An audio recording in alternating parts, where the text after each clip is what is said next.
Alrighty, Patriots, what we're going to do for this video is we're going to talk about the purpose of our quadrilateral flowchart. We're going to talk how to read it, and we're going to introduce you guys to the relationship between our special quadrilaterals. Our special quadrilaterals are the quadrilaterals that have their own names: parallelogram, rhombus, rectangle, and square.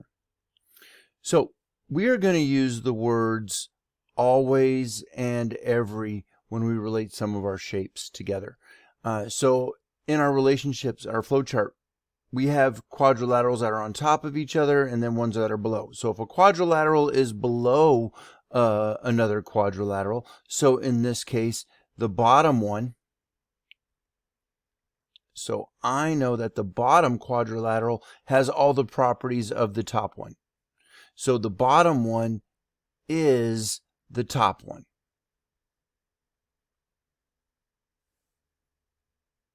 Alrighty, so what that means is if you look in your quadrilateral flowchart, everything below the one on top is also the one on top. For instance, a rhombus is a parallelogram.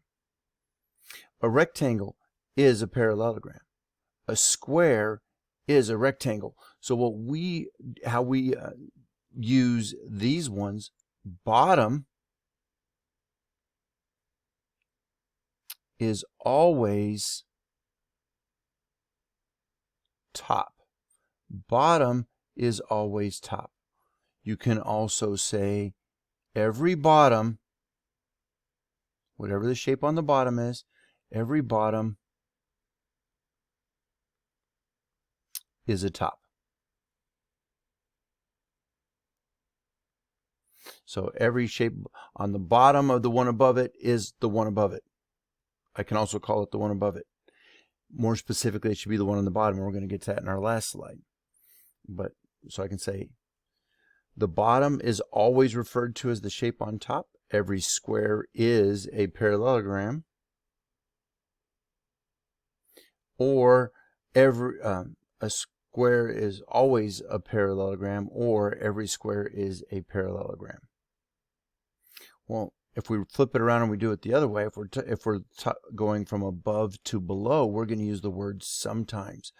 So if a quadrilateral is above another quadrilateral, the one on top sometimes has the property of the one on bottom, if it's the one on bottom. Additionally, the quadrilateral on top is sometimes the one on top. So this would be referred to, we are going to start with the one on top.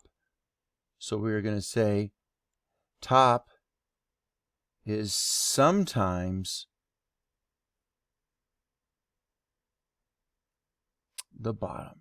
The one on top is sometimes the one on bottom. We can also say some tops are the bottoms, whatever those shapes are.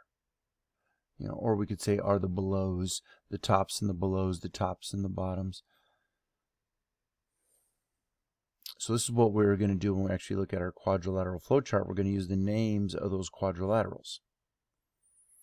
So another way we can use the word sometimes is if our quadrilaterals are side by side. So if a quadrilateral is next to another quadrilateral, the one on the right is sometimes the one on the left. The one on the left is sometimes on the right. But what they have to do is right here, they have to come together again. So they have to join up.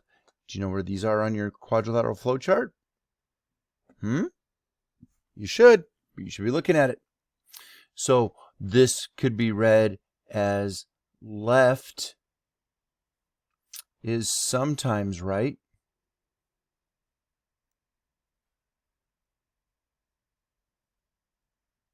or we could flip that around. Right is sometimes left. We can also say some rights are lefts. So those would be two ways to read if my quadrilaterals are side by side, but they don't have. So they are sometimes. So they're not always going to be each other. Sometimes a rhombus is a rectangle. Sometimes a rectangle is a rhombus, but not always. It's when they become the shape on the bottom. So the shape on a bottom is both a left and a right. Alrighty. So sometimes a left is a right, sometimes a right is a left. When is it? When we're talking about the shape on the bottom. So think about that when it comes to your own flowchart. If if I give you a shape on the bottom, it's also the shape on the left, it's also the shape on the right. But sometimes that left is a right and sometimes the right is a left. And if you got questions on that, make sure you ask your teacher in class tomorrow. So we will also be asked in this assignment that we're going to be doing or going over in class to find the most specific name possible for a quadrilateral. So we're going to give you a diagram, and I'm going to ask you which properties that you're going to find the name on your flowchart that further down that has all the properties listed. All right. So if I give you, well, we'll see that in class. I just want you to know the most specific name of a quadrilateral is the one that is furthest down. All right. I'm sorry about that mess up, but I really don't feel like starting over. You know what? It's late. And, you know, it's just one of those nights. So let me know if you've ever had one of those nights in the comments. So if you've liked this video, please like, share, and subscribe. If you don't like this video, keep it to yourself. I'd like to keep the channel growing. Alrighty, Patriots, if you have questions, please let your teachers know, and we will see you when we see you.